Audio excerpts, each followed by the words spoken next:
A dog hugs a kitten just before being put down, and 2 minutes later, the vet screams, "Lock down the building."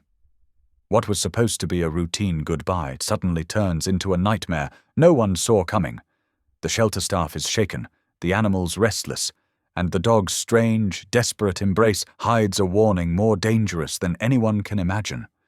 Within minutes, doors slam shut, alarms echo through the halls, and secrets buried deep in the shelter begin clawing their way into the open. Something sinister is at play, something powerful enough to risk lives, cover tracks, and silence the truth forever. Why did the dog cling to the kitten like it was more than just comfort? What hidden danger forced a vet to seal the entire building? And how far will the people in the shadows go to make sure no one escapes alive? I'd love to know. Where are you watching from?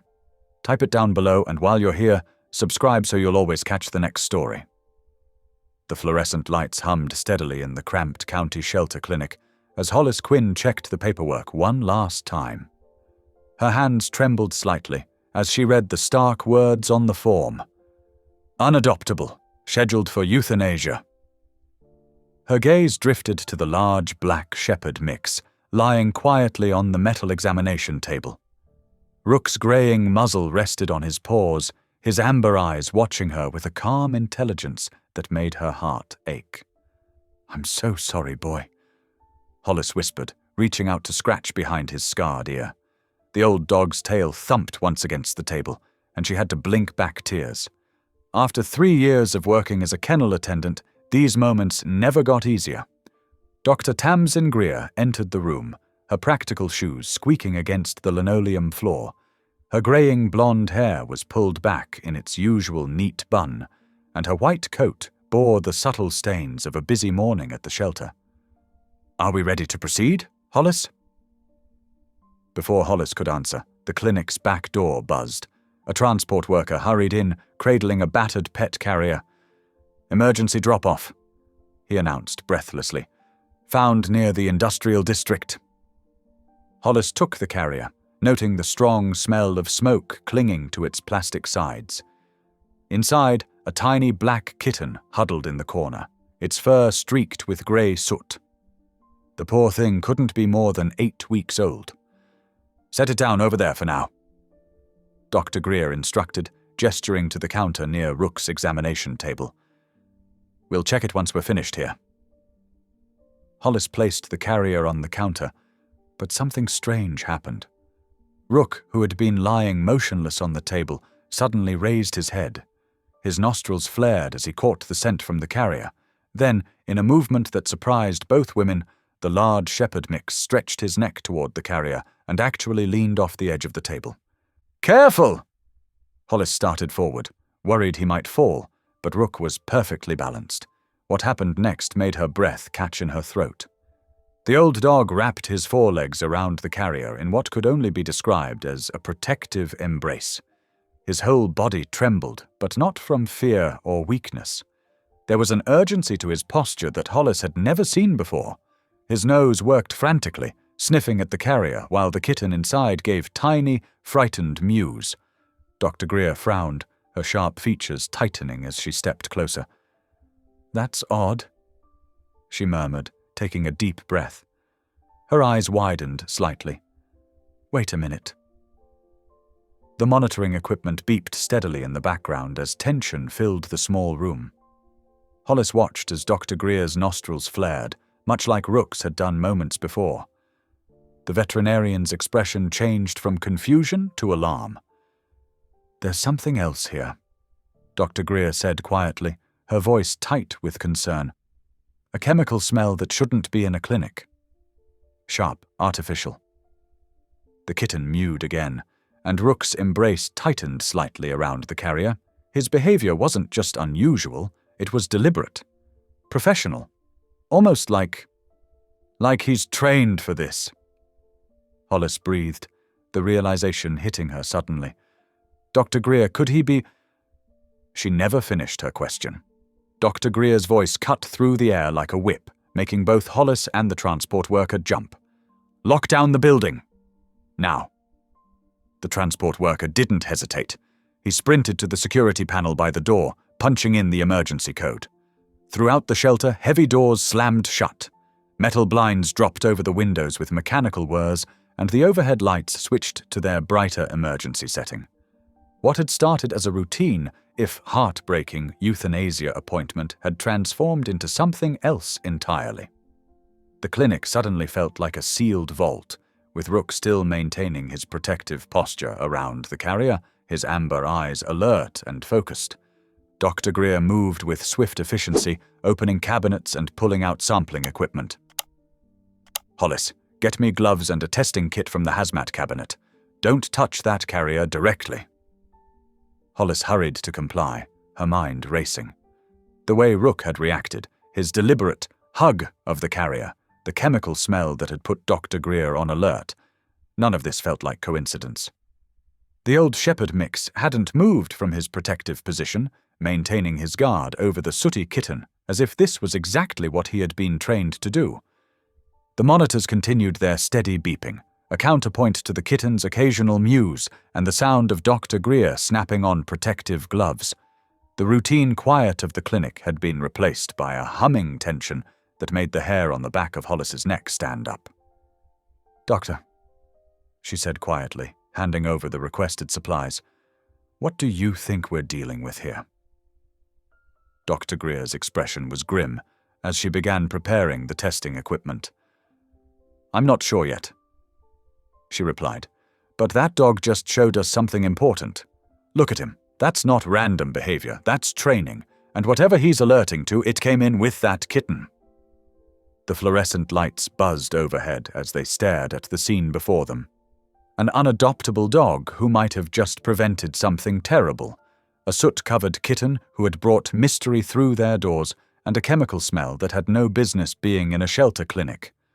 The lockdown had transformed their small corner of the county shelter into ground zero for something. Something that had made a highly experienced veterinarian decide to seal off the entire building. As Hollis watched Rook maintain his protective embrace around the carrier, she couldn't help but wonder what twist of fate had brought this particular dog to their shelter, and what might have happened if they had proceeded with his scheduled euthanasia just a few minutes earlier. The paperwork that had seemed so final now lay forgotten on the counter, its stark designation of unadoptable suddenly feeling very wrong indeed. The next steps would have to be careful ones. Whatever had triggered Rook's alert response and Dr. Greer's concern was serious enough to warrant an emergency lockdown. The cramped clinic had become a sealed chamber of questions, with an aging shepherd mix at the center of it all, refusing to let go of a battered carrier and its sooty passenger. 2 minutes had completely changed everything. The steady beep of monitors and the kitten's occasional mews were now the soundtrack to an unfolding crisis, one that had transformed their ordinary morning into something far more complex and potentially dangerous. Hollis looked at Dr. Greer, waiting for further instructions, knowing that whatever came next would be anything but routine. The transport worker stood nervously by the security panel, his earlier haste to deliver the kitten now replaced by the realization that he was locked in with whatever had triggered this emergency response. Dr. Greer worked methodically with her testing equipment, her movements precise and controlled, despite the tension in the air. And through it all, Rook remained steadfast in his vigil, his aging body somehow strong and sure as he maintained his protective embrace of the carrier. His previous designation as unadoptable seemed more ironic with each passing second, as his trained response had just made him perhaps the most important animal in the building. The emergency lights cast stark shadows across the clinic floor as they waited for Dr. Greer's tests to reveal what Rook had already discovered, something dangerous enough to turn a small county shelter clinic into a locked-down crisis zone in the space of 2 tense minutes. The harsh buzz of the alarm system shattered the tense silence. Red warning lights began pulsing along the clinic walls as Dr. Tamsin Greer moved with practiced efficiency, her white coat swishing as she activated the shelter's containment protocols. The automated security system whirred to life, metal shutters dropping over windows with decisive clicks. Before anyone could catch their breath, the clinic door burst open. Calder Knox, the shelter's operations director, stormed in, his face flushed and his ill-fitting suit jacket stretched tight across his stocky frame. His sharp eyes darted around the room, calculating as always. "What's the meaning of this?" Knox demanded, his voice rising above the persistent alarm. "We have a schedule to maintain. Proceed with the euthanasia and clear the backlog. Now!" Dr. Greer straightened to her full height, her graying blonde hair pulled back severely from her face. "No," she said, her tone carrying the weight of years of medical authority. "We have a situation that requires immediate investigation." While Knox and Greer faced off, Hollis Quinn sprang into action. Her practical clothes allowed her to move quickly as she began relocating the other animals to secure holding areas. She worked methodically, ensuring each creature was safely contained before returning to stabilize the small carrier containing the soot-covered kitten. Her movements were gentle but purposeful, trying not to disturb Rook's protective stance. "This is absolutely unnecessary," Knox blustered, his balding head catching the harsh fluorescent light. "You're disrupting operations over a stray kitten." Dr. Greer ignored him, instead reaching for her field testing kit. With precise movements, she swabbed the kitten's soot-streaked blanket, her expression growing more serious with each passing second. The test strip bloomed with telling colors that spoke of something far more sinister than a simple rescue. "Accelerant," she announced grimly, holding up the test strip. "This kitten was deliberately exposed to fire-starting chemicals." Knox's jaw tightened visibly, a muscle twitching near his temple. Without a word, he pulled out his phone and stepped slightly away from the group, though in the small space, his harsh whisper was still audible. "Wicker, I need immediate collection of the latest intake. Yes, now. Drop everything and get here." His voice carried an edge of barely controlled panic. The clinic had transformed from a place of routine medical procedures to something entirely different. Evidence bags appeared as Dr. Greer documented everything with meticulous care. The harsh overhead lights cast stark shadows, highlighting the gravity of the situation. What had been a simple intake area now felt like a crime scene. Hollis watched Rook carefully as she secured the kitten's carrier. The old shepherd hadn't relaxed his vigilant posture one bit. His large body remained pressed against the carrier's seam, as if trying to brace it against some unseen threat. His amber eyes stayed alert, scanning the room constantly. The behavior seemed strange for a dog who'd been labeled as dangerous. His protective instincts appeared firmly intact. Though no sirens could be heard approaching yet, the tension in the room continued to mount. The staff found themselves compressed into just a few rooms, the harsh lighting making everyone look pale and drawn. Paperwork lay frozen in mid-process on desks and counters, the normal flow of shelter operations ground to a halt. Knox paced in short, agitated bursts, his phone clutched tight in his hand. Every few moments, he'd glance at the carrier, then at the door, his agitation growing visibly worse. The simple, brutal plan to end Rook's life had been derailed by something potentially far more dangerous. Dr. Greer continued her methodical collection of evidence, her movements precise and documented. She spoke quietly into a digital recorder, noting the time, date, and details of her findings. The chemical smell that had first caught her attention seemed more pronounced now that they knew what to look for. Hollis found herself positioned between Rook's table and the kitten's carrier, a self-appointed guardian. She noticed how the other staff members kept their distance, whether from Rook's reputation or the growing sense of wrongness in the air, she couldn't tell. The old dog's continuous alertness and the kitten's occasional frightened mews created a strange counterpoint to the still buzzing alarm. "This is ridiculous!" Knox finally exploded, his face reddening further. "You can't hold up shelter operations over unfounded suspicions. That animal needs to be processed and moved out." "That animal is now evidence," Dr. Greer countered, her voice sharp. "And nothing leaves this clinic until proper authorities have been notified and responded." She held up another test strip, its colors damning. "This isn't a false positive, Mr. Knox. Someone used accelerants on this kitten, and we're going to find out who and why." The air in the clinic felt electric with tension. What had started as a routine end-of-day euthanasia had morphed into something none of them had anticipated. Hollis watched as Knox's calculated facade began to crack around the edges, his usual commanding presence diminishing under Dr. Greer's unwavering scrutiny. The small kitten gave another pitiful mew from its carrier, and Rook responded with a low, reassuring rumble. Not a growl, but a sound of comfort. It struck Hollis then that the dog labeled too dangerous to live was showing more compassion than some of the humans in the room. Dr. Greer carefully sealed her samples into evidence bags, marking each one with precise notation.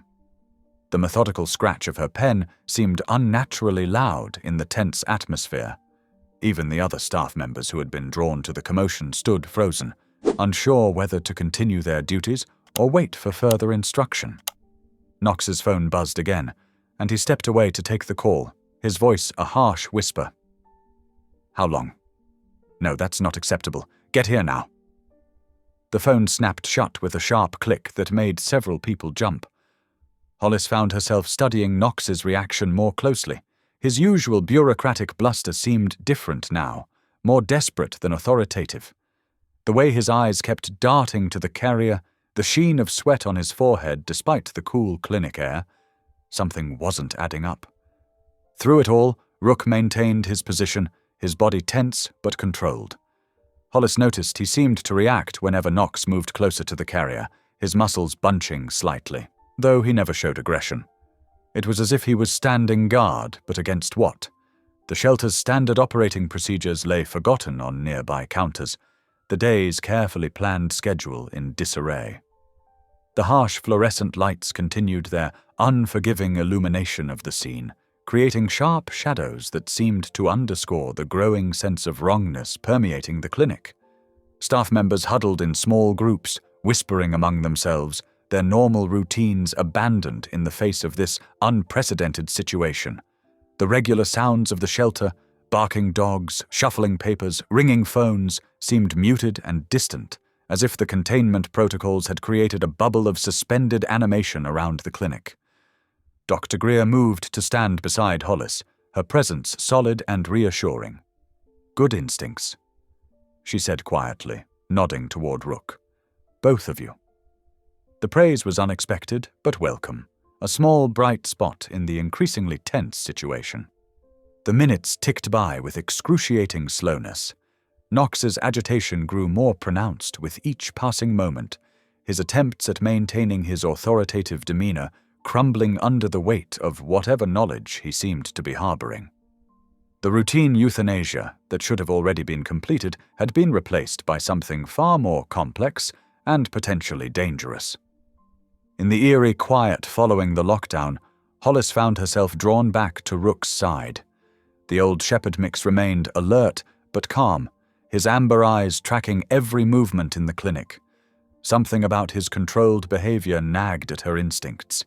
This wasn't a typical shelter dog's reaction to chaos. With gentle hands, Hollis ran her fingers along Rook's worn leather collar, checking for anything that might explain his peculiar behavior. Her fingertips caught on something, a small leather tab stitched into the inside of the collar, nearly worn smooth with age. The discovery made her breath catch. A memory surfaced from last summer's community outreach day, when the fire department had brought their working dogs for a demonstration. The handler had used a specific command. Hollis closed her eyes, trying to recall the exact word. "Check," she murmured softly, the command barely a whisper. The change in Rook was instantaneous. His ears pricked forward, body tensing as he snapped to attention with military precision. Without hesitation, he repeated his earlier behavior, carefully encircling the kitten's carrier with his forelegs. But this time, Hollis saw it through new eyes, not a random act of comfort, but a deliberate signal honed through professional training. Dr. Greer's sharp intake of breath told Hollis she wasn't the only one making connections. The veterinarian's grey-streaked blonde hair had escaped its neat ponytail during the lockdown chaos, but her mind was clearly racing into focus. "The intake paperwork," Greer said tersely. "Pull it!" Now. Hollis hurried to retrieve the file, spreading the documents across a steel exam table under the harsh fluorescent lights. What she found made her frown deepen. For a supposed stray mutt, there were an unusual number of blacked-out sections. Entire paragraphs had been redacted, leaving more questions than answers about Rook's history. Dr. Greer leaned over her shoulder, finger tracking across the suspicious gaps in information. This isn't standard procedure for a simple owner surrender or stray intake. Someone's deliberately obscuring this dog's background. The veterinarian straightened, beginning to pace the small exam room. Her shoes squeaked against the linoleum as she thought out loud, connecting invisible dots that suddenly seemed obvious in retrospect. 3 shelters within 50 miles have had fires in the past 18 months, all ruled accidental, all starting in their storage areas. Greer's voice was tight with controlled anger. I noticed our disposal fees have nearly doubled since Wicker took over transport contracts, but the animal intake numbers don't justify the increase. Hollis felt her stomach twist as the implications became clear. And now we have a kitten that tests positive for accelerants, delivered by Wicker's transport. Exactly. Greer's lips pressed into a thin line.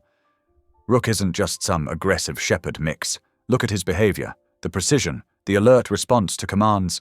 He's trained, likely a working dog with accelerant detection experience. Which makes him dangerous to someone. Hollis finished quietly, reaching out to scratch behind Rook's scarred ear. The dog leaned into her touch while maintaining his protective stance near the carrier. Through the clinic's interior window, they could see Calder Knox hovering in the hallway. The shelter director's stocky frame cast an imposing shadow as he checked his watch for the 12th time, eyes darting between cages like he was taking inventory. His earlier demands to proceed with Rook's euthanasia had grown increasingly insistent. Without speaking, Hollis met Dr. Greer's determined gaze. A silent understanding passed between them. They needed to shift from reactive containment to active investigation, but they couldn't leave the animals vulnerable while they did so. Especially not Rook and the kitten, who were now their only evidence of something much darker than simple shelter overcrowding. Doctor, Knox's voice carried through the door as he rapped sharply on the glass. We need to resume normal operations. The schedule is backing up, and we have intake quotas to meet. Dr. Greer's response was measured but firm. We're following hazardous materials protocols, Mr. Knox. Until we determine there's no risk of contamination, this section remains locked down.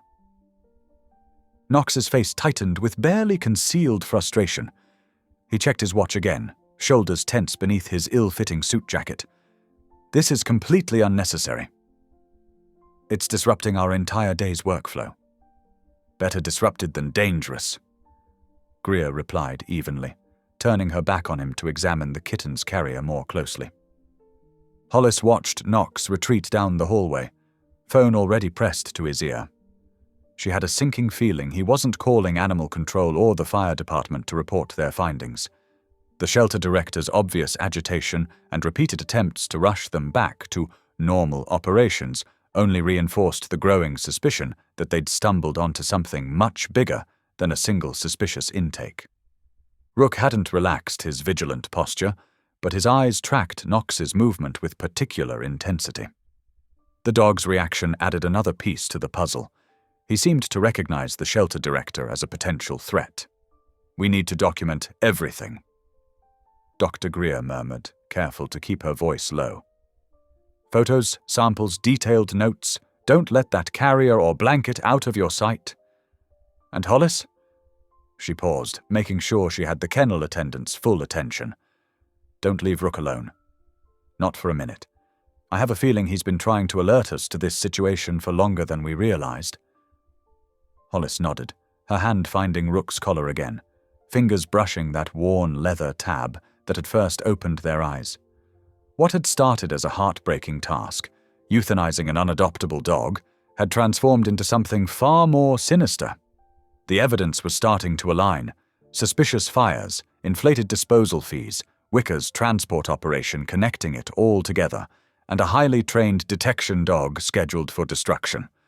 Through the clinic windows, they could see Knox making another circuit of the hallway, his agitation growing with each passing minute.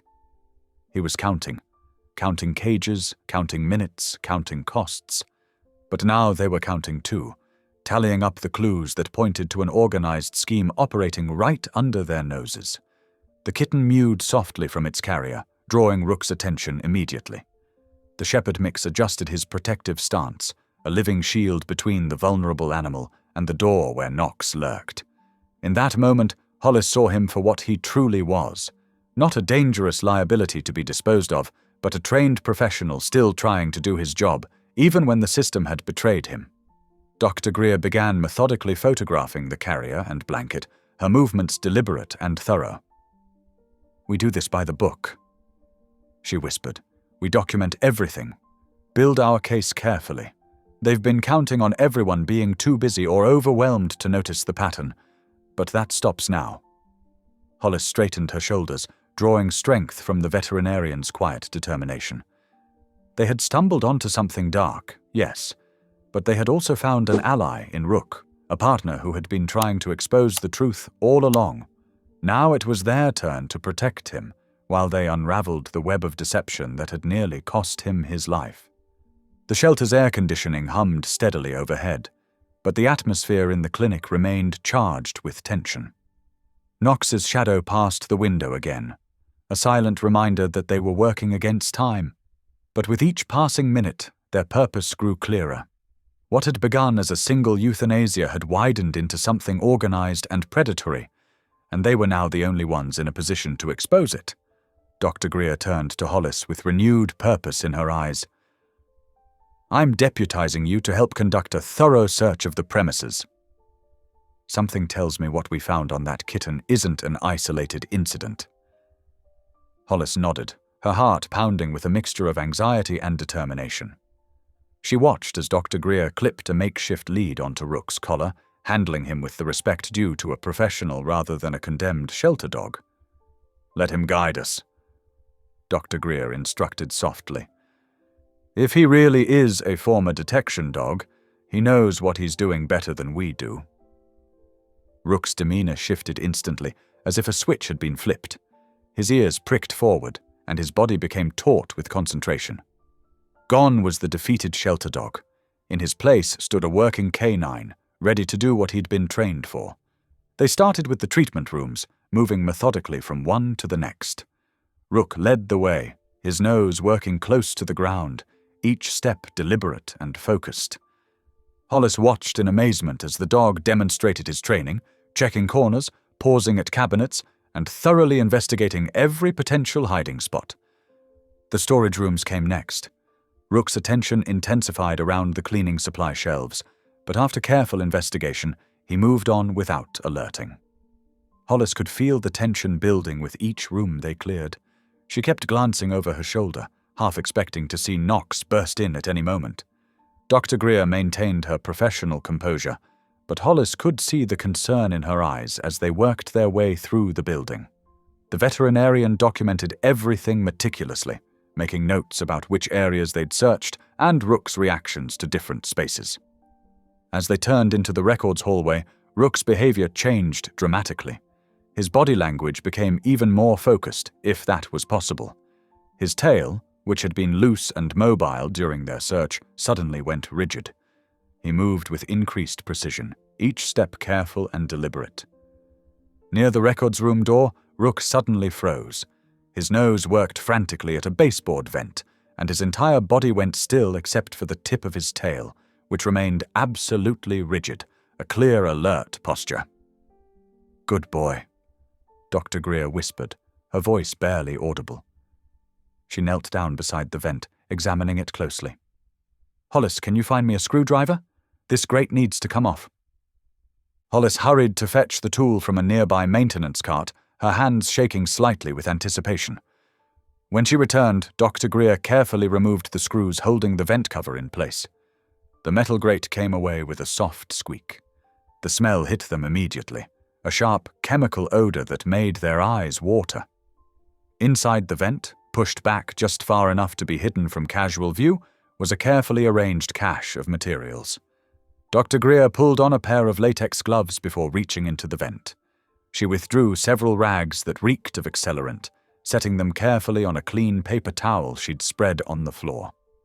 Next came a partially burned timer stub, its charred edges telling a story of intended destruction. But it was the last items that made Hollis's blood run cold.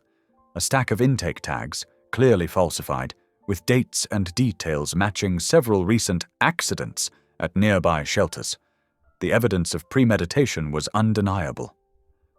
"Hollis," Dr. Greer said quietly, "take photos of everything. Exactly as we found it. Then as we remove each item, document everything." With trembling fingers, Hollis pulled out her phone and began photographing. She captured the vent with its cover removed, the cache as it had been discovered, and then detailed shots of each item as Dr. Greer carefully removed them. The veterinarian handled everything with extreme care, treating each piece as the vital evidence it was. "Excellent work, Rook," Dr. Greer praised softly, giving the shepherd mix a gentle pat. The dog maintained his alert posture, his eyes fixed on the discovered materials as if standing guard over them. Once everything was photographed, Dr. Greer began methodically placing items into evidence bags, carefully labeling each one with location, date, and time of discovery. Her movements were precise and practiced, suggesting this wasn't the first time she'd had to document evidence. "I'm calling the county fire investigator," she announced, pulling out her phone. "This goes way beyond shelter jurisdiction now. We need proper authorities involved." While Dr. Greer made the call, Hollis turned her attention to the kitten, which had remained in its carrier throughout their search. The tiny creature needed proper care and a safe place to recover. "Let's move this little one to a quiet enclosure," she suggested once Dr. Greer finished her call. "Somewhere secure where we can monitor it properly." They selected a small isolation room, well away from the main kennel areas. Hollis set up fresh bedding, water, and food, then carefully transferred the kitten to its new space. Throughout the process, Rook watched intently, his protective instincts evident in every line of his body. Once the kitten was settled, Rook took up position by the door like a sentry, his posture alert but calm. He seemed to understand that his job now was to stand guard, to protect the evidence he'd helped uncover and the vulnerable creature he'd first alerted them to. For the first time since the lockdown began, Hollis felt a glimmer of relief. They had proof now, tangible, documented evidence of the criminal pattern they'd suspected. Help was on the way. The truth would come out. Through the window, she could see Knox pacing the hallway like a caged animal, his movements becoming increasingly agitated. He walked back and forth, checking his watch, making calls, his face growing more tense with each passing minute. He looked like a man calculating exits, planning escape routes. Dr. Greer's voice cut through Hollis's observations. "I'm suspending all euthanasia orders until further notice," she declared firmly. "We'll hold position here until the fire investigator arrives. Everything needs to be documented properly. Chain of custody is crucial." Hollis nodded, steeling herself for what was to come. They had the evidence. They had Rook. They had professional authorities on the way. But watching Knox's increasingly desperate pacing, she knew the most dangerous part of their day might still lie ahead. The minutes ticked by with excruciating slowness. Dr. Greer kept careful watch over their documented evidence, while Hollis divided her attention between the kitten's care and monitoring Knox's movements through the window. Rook remained steadfast at his post, his presence a reassuring constant in the tension-filled room. The proof they'd discovered had transformed their suspicions into certainty. The pattern was clear now. The suspicious fires, the falsified records, the attempted disposal of a trained detection dog who could expose it all. What had started as one strange intake had unraveled into evidence of systematic criminal activity. The fluorescent lights died with a sudden, harsh click, plunging the hallway into murky darkness. For a heartbeat, everything stood still in the gloom. Then chaos erupted. Knox's stocky figure burst into motion, lunging through the shadows with surprising speed. His hands grabbed for the kitten's crate, fingers wrapping around the handle with desperate force. The tiny creature inside let out a frightened mewl as Knox yanked the carrier up and bolted toward the back of the building. Hollis's body moved before her mind could catch up, instinct and adrenaline propelling her forward. She intercepted Knox's path, throwing herself between him and his escape route. Their bodies collided with enough force to send the crate tumbling from Knox's grasp. It hit the floor with a sharp crack, the impact popping the door open. A streak of sooty fur shot from the carrier, the terrified kitten darting under a nearby storage rack. Its eyes glowed like tiny emeralds in the darkness as it pressed itself against the wall, trembling. Before Knox could lunge for the kitten again, Rook materialized from the shadows. The old shepherd planted himself firmly between Knox and the hidden animal, his presence radiating an immovable authority. He made no sound, no growl, no bark, but his body language spoke volumes. The message was clear: no one would harm the kitten while he stood guard. Dr. Greer's voice cut through the tension as she hit the emergency lighting switch. Harsh battery-powered beams flickered to life, casting everything in an eerie, bluish glow. She grabbed her radio, her fingers steady despite the chaos as she keyed the mic. "This is Dr. Greer requesting immediate rapid response," she called out, her voice sharp with urgency. "Suspect attempting to flee with evidence. Need immediate assistance at the shelter." Knox's face twisted with rage and desperation.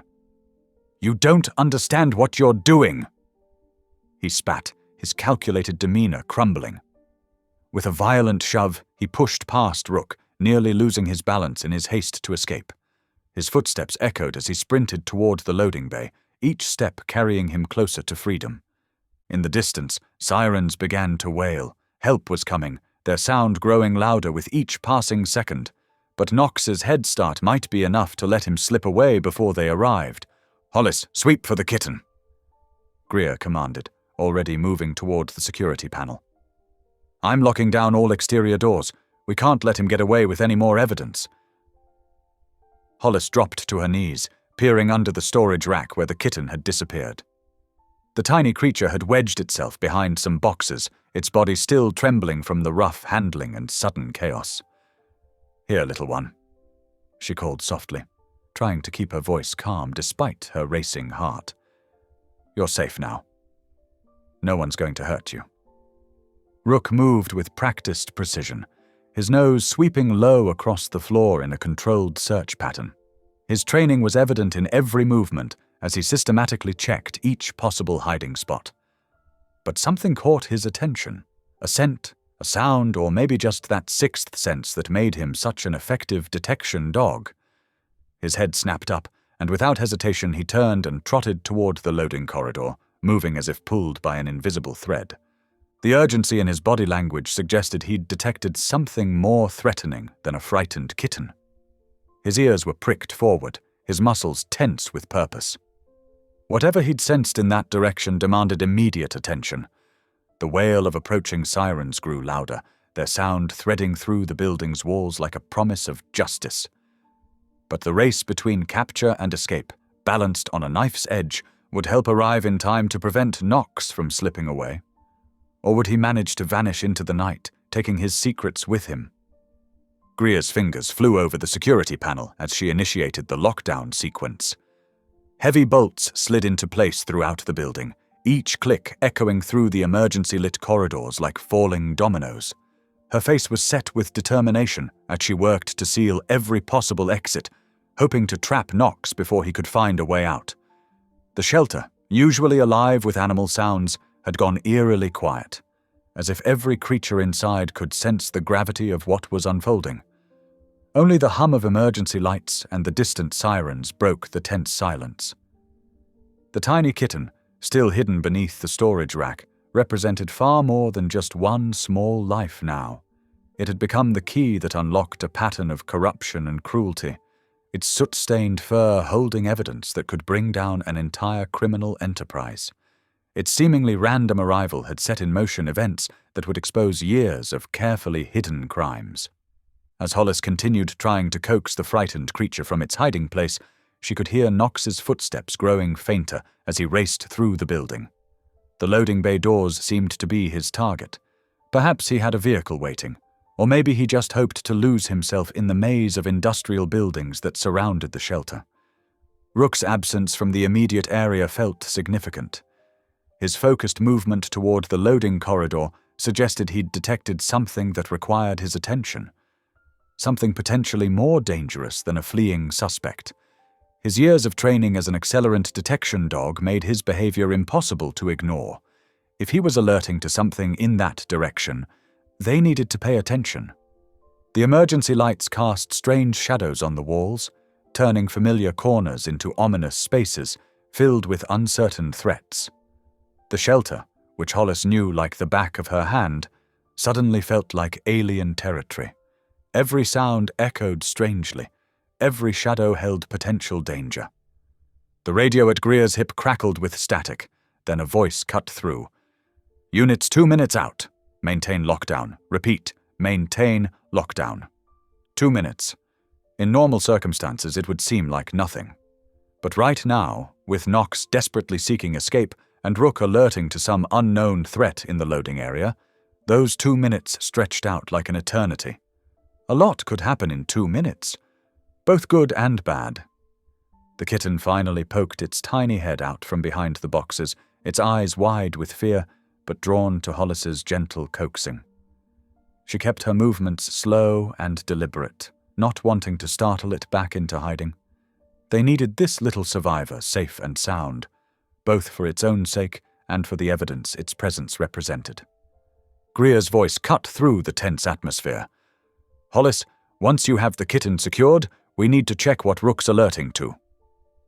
Whatever Knox was trying to hide by taking the kitten, there might be more evidence we haven't found yet. The sirens grew louder still, their wail now unmistakably close. Help was coming, but would it arrive in time to prevent Knox from destroying more evidence? Or had Rook already detected something that would make their intervention too late? The emergency lights buzzed overhead, their cold blue glow creating an almost underwater atmosphere in the formerly familiar corridors. The shelter had transformed from a place of both hope and heartbreak into something else entirely. A crime scene, a battleground, a place where truth and justice hung precariously in the balance. Hollis's hands trembled as she worked at the worn leather collar around Rook's neck. Something about its construction had caught her attention. A slight bulge in the inner seam that didn't feel quite right. Her fingers found a hidden fold in the leather, carefully stitched to conceal whatever lay within. With gentle persistence, she worked the ancient threads loose until they finally gave way. A small medallion fell into her palm, its surface tarnished with age, but still legible. Her heart skipped a beat as she read the inscription, "K9 9 Alcohol Tobacco Firearms, Accelerant Unit."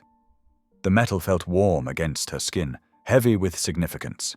This wasn't just any piece of identification, it was proof of a noble past, of years of dedicated service.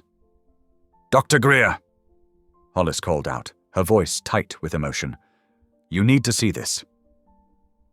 The veterinarian hurried over, taking the medallion from Hollis's outstretched hand. Her sharp features tightened as she examined it, understanding dawning in her eyes. "This changes everything," she said quietly. "Rook isn't some dangerous stray. He's a retired detection dog." Hollis felt sick to her stomach as the implications sank in. All this time, they'd been about to euthanize a highly trained professional, a dog who'd spent his life protecting others and solving crimes. How had he ended up here, mislabeled and condemned? Dr. Greer was already moving, her steps purposeful as she strode to the records cabinet. She pulled Rook's intake file, spreading the papers across a nearby exam table. "Look at this," she said, pointing to the complaint that had sealed Rook's fate. The vicious bite report. It was filed by Knox himself. Hollis leaned in, scanning the document. The date jumped out at her immediately. "That was the night the clinic alarms failed," she said slowly. "The night of the break-in, when all those records went missing." "Exactly," Greer confirmed grimly. Knox must have recognized what Rook was. Maybe the dog even alerted to something that night. So Knox filed a false complaint, knowing it would get Rook put down. He couldn't risk having a trained detection dog around while he was running his scheme. The pieces were falling into place with horrifying clarity. Knox hadn't just been trying to cover his tracks. He'd actively worked to eliminate a threat to his operation by condemning an innocent animal to death. The thought made Hollis's blood boil. A crash from the direction of the loading bay snapped them both to attention. Knox was still trying to find a way out. But now, with Rook's true identity revealed, they had more than enough justification to stop him. "We need to contain him," Greer said decisively. "He's not just a corrupt administrator anymore. He's actively tried to destroy evidence and silence witnesses. We can't let him escape." They moved quickly through the shelter's corridors, following the sounds of Knox's increasingly desperate attempts to break out.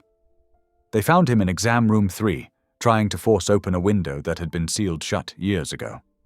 "Step away from the window, Knox," Greer commanded, her voice hard with authority. "It's over." He spun to face them, his normally controlled demeanor cracking. "You don't understand," he snarled. "You have no idea what you're dealing with." "We understand perfectly," Hollis replied, standing tall despite her racing heart. "We know about Rook. We know why you tried to have him killed." Knox's face went pale, then flushed with rage.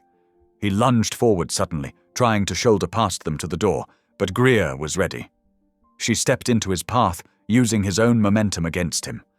There was a brief, fierce struggle, Knox's desperation against Greer's trained precision. Hollis jumped in to help, grabbing one of Knox's flailing arms while Greer maintained her hold. Together, they managed to force him back into the exam room. Greer quickly secured the door, engaging both the regular lock and the emergency bolt. "You can't do this!" Knox shouted, pounding on the door. "You have no right." "We have every right," Greer called back firmly. "The police are already on their way. You can explain to them why you falsified records and tried to have a law enforcement canine put down." Leaving Knox secured in the exam room, they hurried back to where Rook waited patiently. The old dog's posture had changed subtly. There was a new alertness to his bearing, as if he knew his true identity had been discovered. Hollis approached him with fresh respect, noting how he responded to her changed attitude. She squared her shoulders and adopted the firm, confident tone she'd heard handlers use during demonstrations. "Rook, attention." The transformation was immediate and striking. Rook's ears pricked forward, his body straightening into a perfect working pose. Despite his age and the hardships he'd endured, his training shone through like a beacon. "Good boy," Hollis praised softly, her heart swelling with pride and sorrow for all this noble animal had endured. She glanced at Dr. Greer. "What's our next move?" Greer was already rechecking the building's lockdown status on her tablet. "We secure the loading bay first. That's where Rook was alerting earlier. The Kitten is safe enough behind that storage bin for now. Whatever Rook detected out there is our bigger concern." The tiny kitten peeked out from its hiding spot as they discussed the plan, its soot-stained face a reminder of how this had all started. But they couldn't risk retrieving it yet, not with potentially dangerous evidence still unsecured in the loading bay. "All right," Hollis said, clipping a lead to Rook's collar. "Not to control him, but to honor his status as a working dog. Let's finish this." Dr. Greer nodded grimly. "We hold position, secure any additional evidence we find, and wait for the deputies and fire investigator to arrive. Knox isn't going anywhere, and soon we'll have all the proof we need to bring this whole operation down." They moved toward the loading bay with renewed purpose, Rook leading the way with the dignified bearing of a professional back on duty. The old dog's step was lighter now, as if the weight of his false identity had been lifted from his shoulders. He wasn't a dangerous stray anymore, he was a hero, finally free to do the job he'd been trained for. The emergency lights cast strange shadows through the corridors, but they pressed on with determination.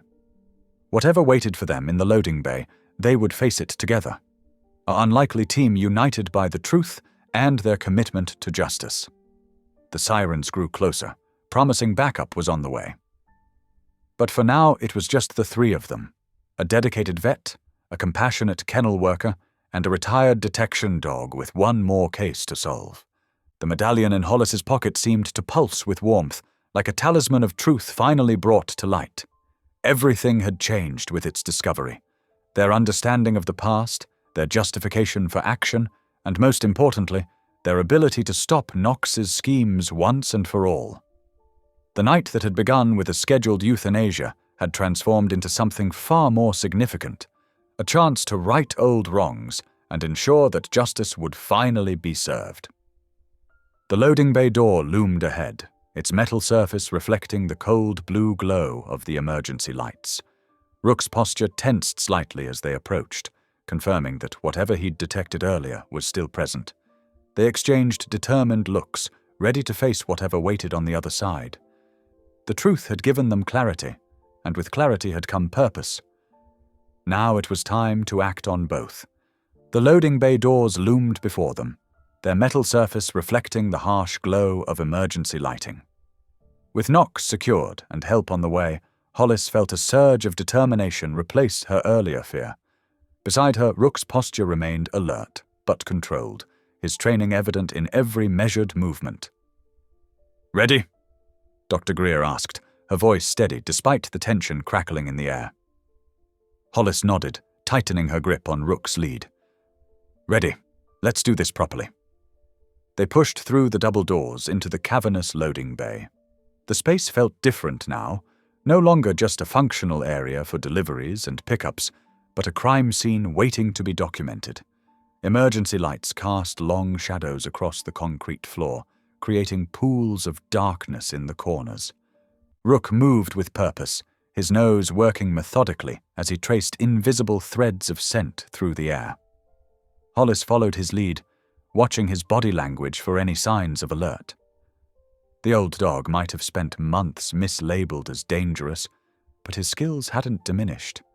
Every movement spoke of years of professional training.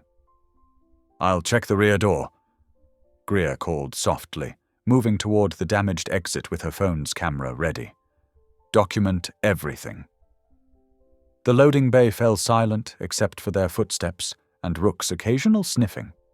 The quiet felt oppressive, almost unnatural after the chaos of the past hour.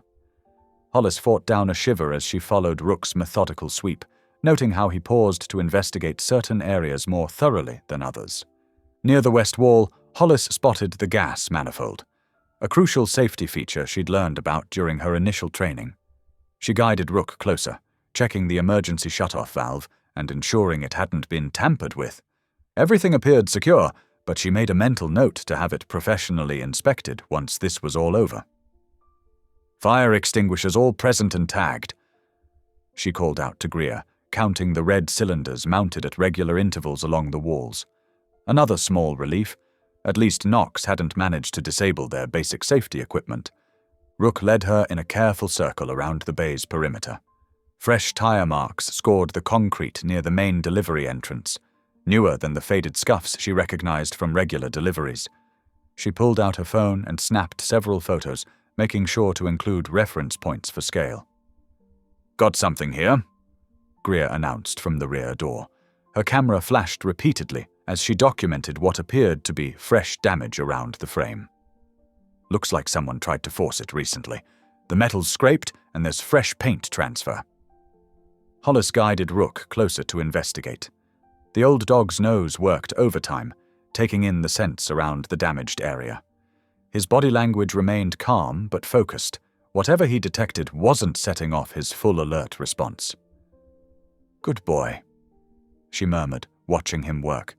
It still amazed her how they'd all missed his true identity for so long. The skilled professional had been there all along, hidden beneath layers of false paperwork and manufactured fear. Greer finished her documentation and pulled a series of evidence bags from her coat pocket. Using gloved hands, she carefully collected paint chips and metal fragments from around the damaged door frame. Each sample was meticulously labeled and sealed. "I'll get these secured in the evidence cabinet," she said, holding up the bags. "Then update dispatch about Knox and the cash we found. We need to make sure everything's properly documented before the authorities arrive." The sound of distant sirens filtered through the walls, growing steadily closer. Help was coming, but they still had work to do. Hollis watched as Greer stored the evidence bags in a locked cabinet near her office. One more piece of proof to add to their growing collection. "I'm going to retrieve that kitten," Greer announced after making her call to dispatch. "Poor thing's been through enough tonight. We should get it properly checked over." Hollis nodded, still scanning the loading bay with Rook. "We'll finish this sweep and meet you back at the corridor. Shouldn't take more than a few minutes." As Greer jogged back toward the main building, Hollis felt an unfamiliar sensation settle over her, a cautious sense of control. They had Knox contained. They had evidence secured. They had Rook's true identity confirmed. For the first time since this crazy night began, the path forward seemed clear. Hold position, wait for the authorities, protect the animals in their care. Rook completed another pass along the western wall, his movements precise and professional. Hollis watched him work with a mixture of pride and lingering regret for all the months they'd wasted believing Knox's lies. But there would be time for those feelings later. Right now, they had a job to finish. The loading bay remained unnaturally quiet as they completed their final sweep. Every shadow seemed to hold potential threats, but Rook's calm demeanor helped steady Hollis's nerves. If the veteran detection dog wasn't alarmed, then perhaps they really did have things under control. Still, she couldn't shake the feeling that this apparent stability was somehow fragile, like thin ice over deep water. They'd done everything right, followed procedure, secured evidence, and suspect alike. The authorities were minutes away. All they had to do was maintain their position and wait for backup to arrive. Hollis checked her watch, noting the time for her report. The whole sweep had taken less than 15 minutes, but it felt like hours had passed since Knox's attempted escape. She gave Rook a gentle pat, appreciating his unwavering focus despite the long night. "Almost done, boy," she murmured. "Just a little longer." The old dog's tail wagged once in acknowledgement, but his attention never wavered from his assigned task. Together, they made one final circuit of the loading bay, double-checking every corner and shadow. Everything remained secure, quiet, controlled. Their footsteps echoed softly as they turned back toward the corridor where they would meet up with Dr. Greer. The brittle sense of, "We've got this," settled more firmly into place with each passing moment. They had followed procedure, secured evidence, contained the threat. Now all that remained was to wait for the proper authorities to arrive and take over. The world exploded into chaos without warning. The deafening crash of metal against metal shattered the quiet as Len Wicker's massive truck slammed through the loading bay door at full speed. The impact was devastating. The reinforced door crumpled inward like paper, its hinges shrieking in protest before giving way completely. The wall around it buckled and fractured, sending chunks of concrete and metal flying through the air. Hollis barely had time to react. She grabbed Rook's collar and dove behind a bank of toppled cages as debris rained down around them. The sound was overwhelming, the crash of the truck, the screech of tearing metal, and then the heart-stopping hiss of escaping gas as a line ruptured in the wall. The acrid smell of fuel filled the air, mixing with the already present traces of accelerant to create a lethal cocktail. "Gas line!" Greer shouted from somewhere in the chaos. "Everyone out!" But escape wasn't simple. The truck had effectively blocked the main exit, and chunks of fallen ceiling and twisted metal created a maze of obstacles. Sparks began dancing across the floor from a torn electrical conduit, each one a potential trigger for disaster. The emergency lights flickered ominously, throwing wild shadows across the scene. Hollis pressed herself against the cold concrete floor, her ears ringing from the impact. Rook stayed close, his body pressed against hers, remarkably calm despite the mayhem. His training was evident even now. He wasn't panicking, but rather staying focused and alert, ready to respond to commands. Through the thickening haze, Hollis could make out Dr. Greer's figure as she fought her way back into the bay through the emergency corridor. The veterinarian was coughing hard, one arm raised to shield her face from the smoke that was beginning to pool near the ground. "Hollis!" Greer called out between coughs. Status. We're okay, Hollis shouted back, though okay was relative in this situation. She and Rook were uninjured, but they were far from safe. The hissing of the gas line was getting louder, and the smell was becoming overwhelming. Greer's eyes were scanning the walls frantically, searching for the emergency shut-off valves through the thickening smoke. Every second counted now. The evidence they'd worked so hard to preserve didn't matter if they all went up in flames.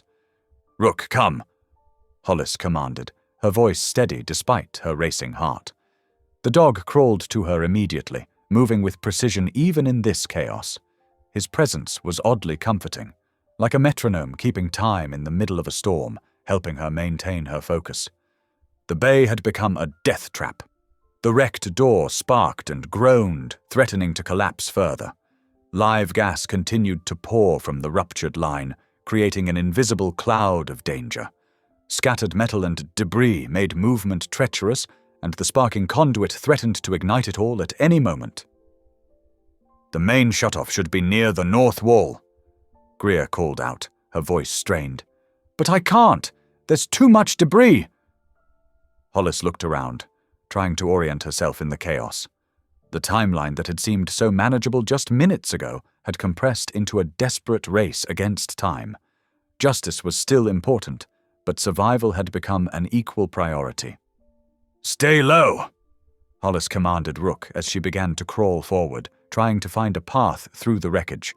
The dog followed perfectly, his training evident in every careful movement. The smoke was getting thicker, making it harder to breathe and see.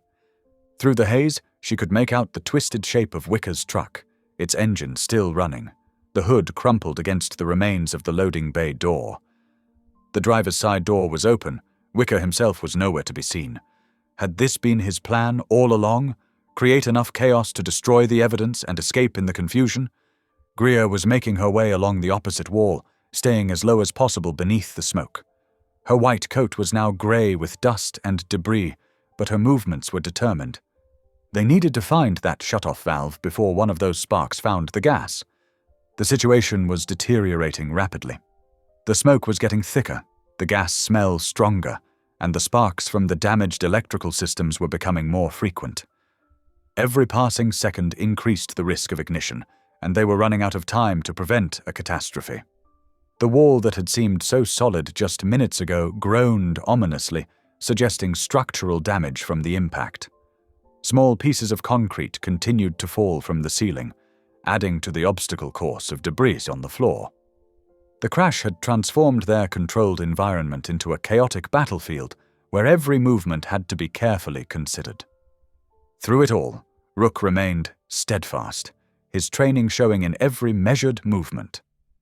He stayed close to Hollis, ready to respond to any command, his presence a reminder of why they'd begun this fight in the first place. The retired accelerant detection dog, who had nearly been euthanized due to Knox's schemes, was now their most reliable ally in preventing another devastating fire. The irony wasn't lost on Hollis. They'd started this day planning to end Rook's life, and now he was helping save theirs. His expertise with accelerants and his steady demeanor were proving invaluable in this crisis. Every time Hollis felt panic rising in her chest, she looked at Rook's calm, focused expression and found her center again. The immediate threat wasn't just about preserving evidence anymore. It was about preventing a catastrophic explosion that could take down the entire shelter. The animals in the other sections of the building were still in their kennels, dependent on the humans to protect them. The weight of that responsibility pressed down on Hollis as heavily as the smoke-filled air. "We need to find that shutoff." Greer's voice cut through the chaos. "The gas concentration is getting dangerous." The events that had seemed so important just minutes ago, Knox's capture, the evidence of the arson scheme, even the rescued Kitten, all took a back seat to the immediate need to prevent an explosion. Survival and justice were now running a parallel race, and they couldn't afford to lose either one. The bay had become a maze of twisted metal and fallen debris, with danger lurking in every corner. The truck's impact had done more than just physical damage. It had turned their moment of triumph into a desperate fight for survival. And somewhere out there, Wicker was probably watching, waiting to see if his destructive countermove would succeed in erasing all evidence of their discovery. But Hollis refused to let it end this way. They had come too far, uncovered too much, to let it all be destroyed in a final act of desperate violence. With Rook at her side and Greer working the opposite wall, they still had a chance to prevent disaster. The question was whether they could find and reach the shut-off valve before those dancing sparks found their way to the accumulating gas.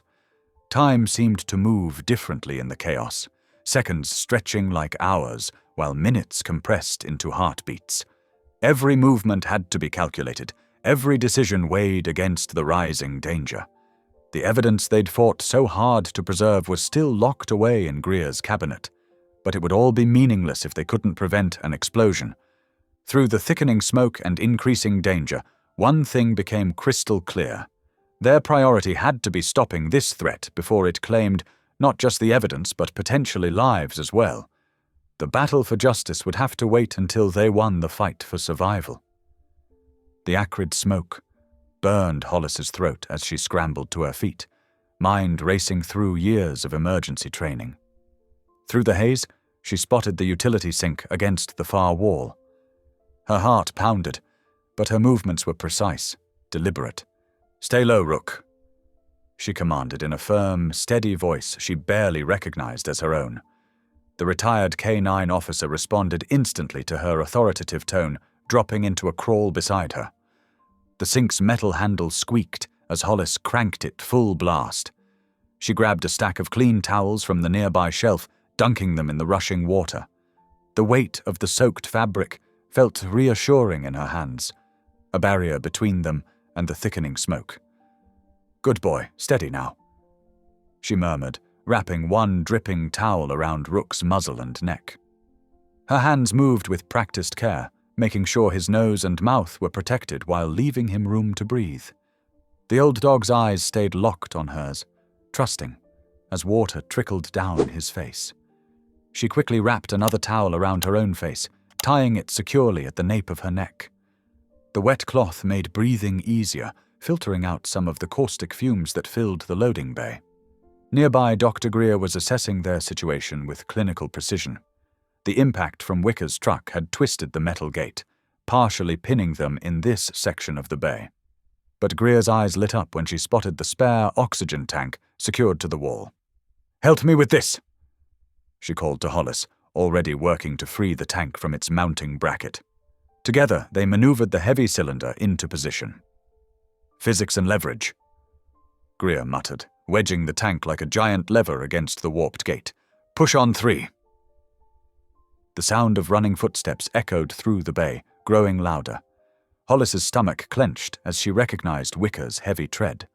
Through gaps in the smoke, she caught glimpses of his broad silhouette and the bright, malevolent glow of a road flare clutched in his hand. Time seemed to slow as Hollis's mind raced ahead. The gas line was still hissing somewhere in the chaos. One spark from that flare would turn the whole bay into an inferno. They needed a way to stop him, fast. Her gaze landed on a coil of clear IV tubing that had spilled from an overturned supply cart. Without hesitation, she grabbed the length of plastic, her hands moving with desperate speed as she stretched it taut across the concrete floor, just above ankle height. "Rook, down and stay," she ordered in a whisper. The shepherd mix flattened himself against the floor, absolutely still, but vibrating with controlled energy. Wicker charged forward through the smoke like a bull, the flare painting savage red streaks through the haze. His focus was totally fixed on his destructive goal, which meant he never saw the transparent tubing stretched across his path. The moment his boots hit the line, physics took over. His forward momentum turned against him as his feet flew out from under him. Wicker crashed down hard, his massive frame slamming into the concrete with a sound that echoed through the bay. The flare flew from his grip, skittering across the wet floor in a shower of sparks. Dr. Greer was already moving, navigating through the chaos to the gas manifold on the wall. Her hands found the emergency shutoff valve and cranked it hard. The ominous hissing that had filled the air gradually faded to silence. Hollis lunged for the loose flare, its angry red light reflecting off puddles of water on the floor. With one swift kick, she sent it spinning into a nearby mop bucket. The flare hit the water with a sharp hiss, its flame instantly extinguished in a cloud of steam. The timing couldn't have been better. Through the mangled loading bay door, brilliant white floodlights suddenly blazed, cutting through the smoke. The wail of sirens that had been building in the distance now filled the air as squad cars screeched to a halt outside. "Sheriff's Department!" Everyone freeze. Multiple deputies poured through the breach, weapons drawn. They moved with practiced efficiency, quickly securing the scene. 2 deputies immediately descended on Wicker, who was still sprawled on the concrete. Despite his size, they made quick work of restraining him, the metallic click of handcuffs providing a satisfying punctuation to his takedown. "Subject secured in the bay," one deputy radioed. Another voice crackled back. "Copy that. We have the second suspect contained in the exam room corridor." Hollis felt her knees go weak with relief. Knox was still locked down too.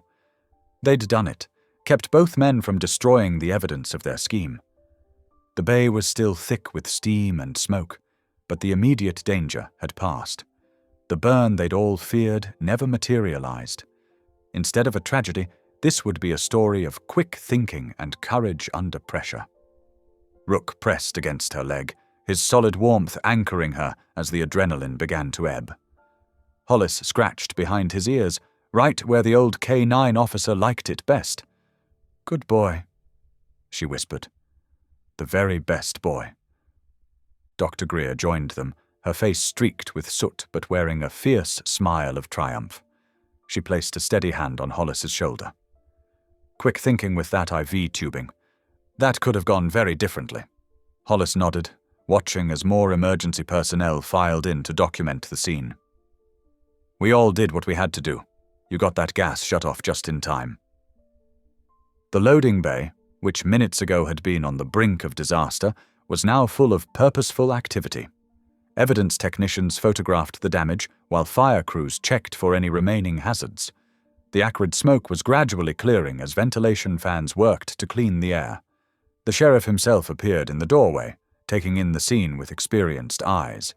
His gaze landed on Hollis and Dr. Greer, then dropped to Rook, sitting calmly at their feet. "Ladies," he said, approaching them, "I believe you have quite a story to tell us about what's been going on in this shelter." "Yes, sir, we do," Greer replied firmly, "and we have the evidence to back it up." Hollis felt a deep sense of satisfaction as she watched Wicker being led away in handcuffs, followed shortly by Knox. The truth was finally coming to light. No more mysterious fires. No more animals lost to greed and corruption. No more retired K9 officers being falsely labeled as dangerous to cover up crimes. The wet towel still draped around Rook's neck had done its job, protecting him from the worst of the smoke. His alert posture and clear eyes showed no ill effects from the chaos they'd just survived. Once again, his training and instincts had helped save the day, just as they had when he'd first alerted on that smoke-covered Kitten, setting this whole chain of events in motion. Emergency medical technicians moved through the space, checking everyone for smoke inhalation and other injuries. Their efficient care and concerned questions were a stark contrast to the violence that had erupted just minutes before. "The Kitten," Hollis suddenly remembered. "We need to make sure it's still safe."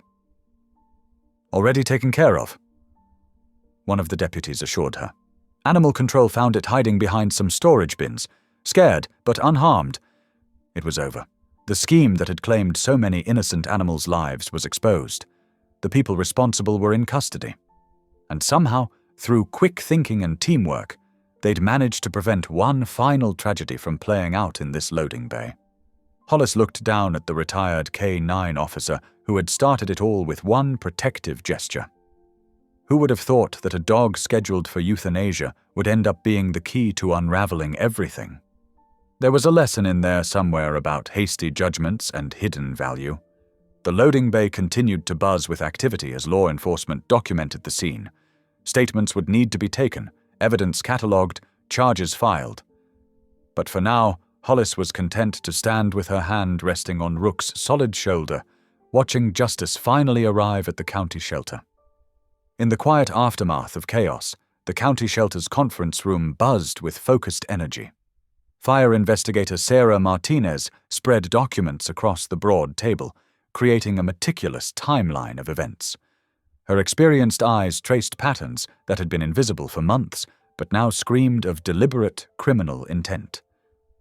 "Look at these intake records," Martinez said, gesturing to a stack of papers marked with yellow sticky notes. Every facility that experienced a mysterious fire had animals transferred through Wicker's company within 48 hours before the incident.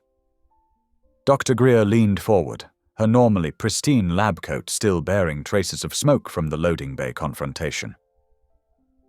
And the disposal fees Knox approved for each incident were grossly inflated, sometimes 3 times the standard rate. Hollis sat quietly beside them, Rook a steady presence at her feet. The retired K-9 officer hadn't left her side since the arrests, as if sensing his job wasn't quite finished until all the evidence was properly documented. Martinez nodded, adding another document to her growing collection. "The pattern is clear as day once you see it." Wicker's transport company would move animals between facilities, creating paper trails that looked legitimate. Knox would approve inflated disposal contracts for after the fires. They split the difference, making money on both ends while destroying evidence of neglect and mismanagement. And when Rook started alerting on their cached accelerants, Hollis began. "Knox filed that bogus, dangerous dog complaint." Greer finished, her voice tight with controlled anger.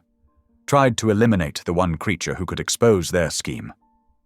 Martinez picked up a particular file, studying the complaint that had nearly cost Rook his life. "This paperwork is falling apart under basic scrutiny.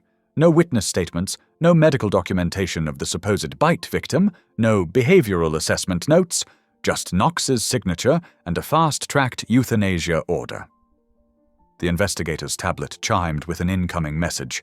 She read it quickly, a small smile forming. "Lab results just confirmed accelerant traces on multiple items from the evidence cache. Same chemical signature as samples from 3 other shelter fires in the past year."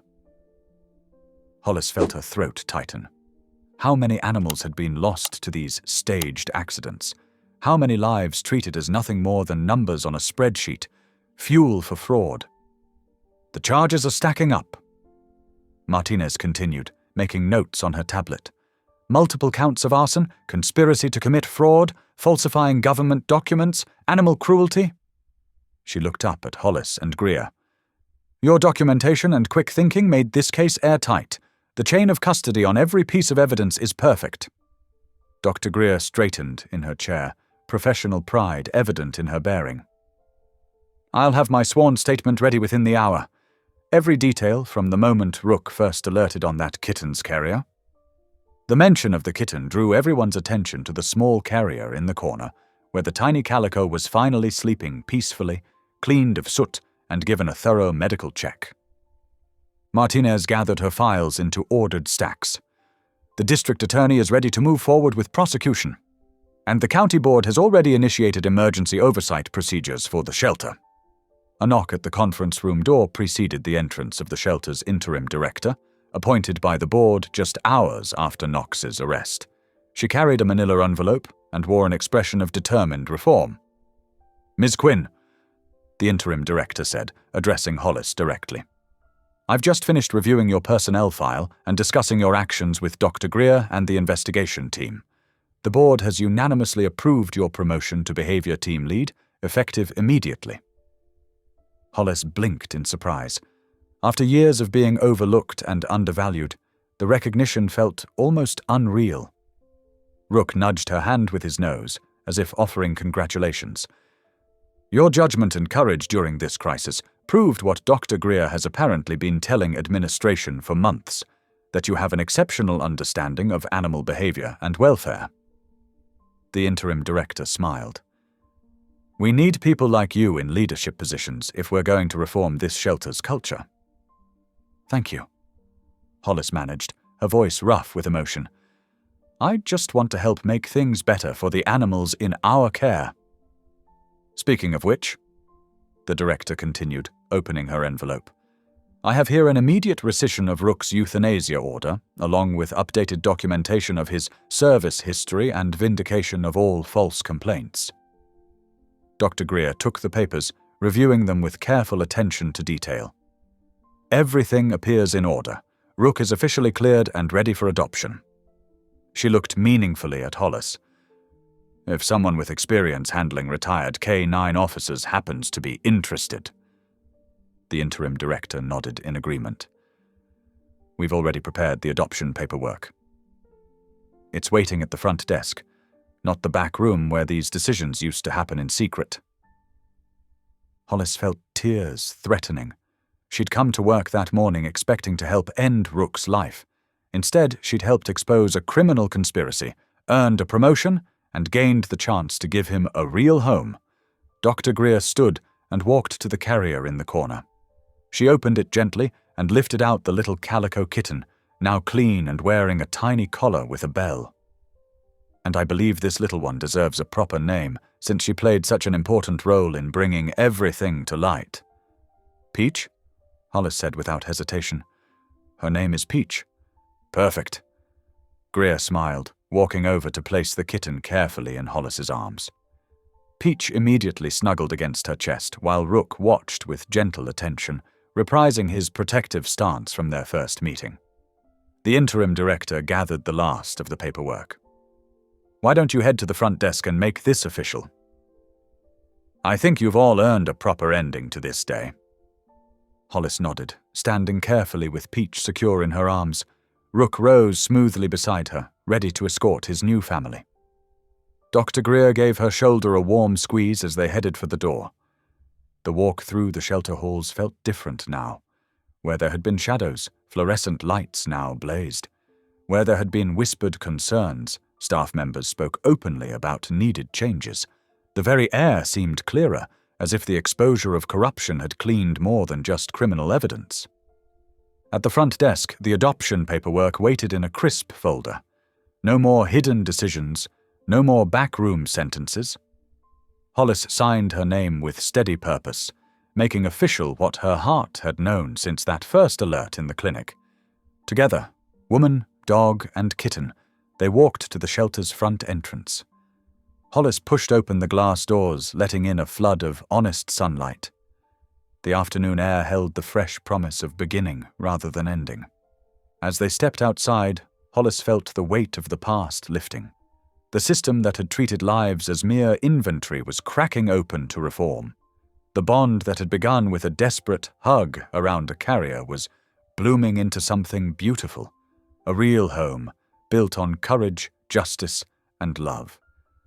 Rook walked tall beside her, his step light and purposeful. Peach purred against her chest, tiny paws kneading contentedly. And Hollis Quinn, no longer invisible, carried herself with the quiet confidence of someone who had stood up for what was right and helped change her corner of the world for the better. The late afternoon sun warmed their path as they headed toward home, leaving behind the shadows of the past and walking together into a brighter future. Thanks for watching. If any part of this story lingered with you, consider subscribing. I'll be here again tomorrow, sharing another tale that speaks to the soul.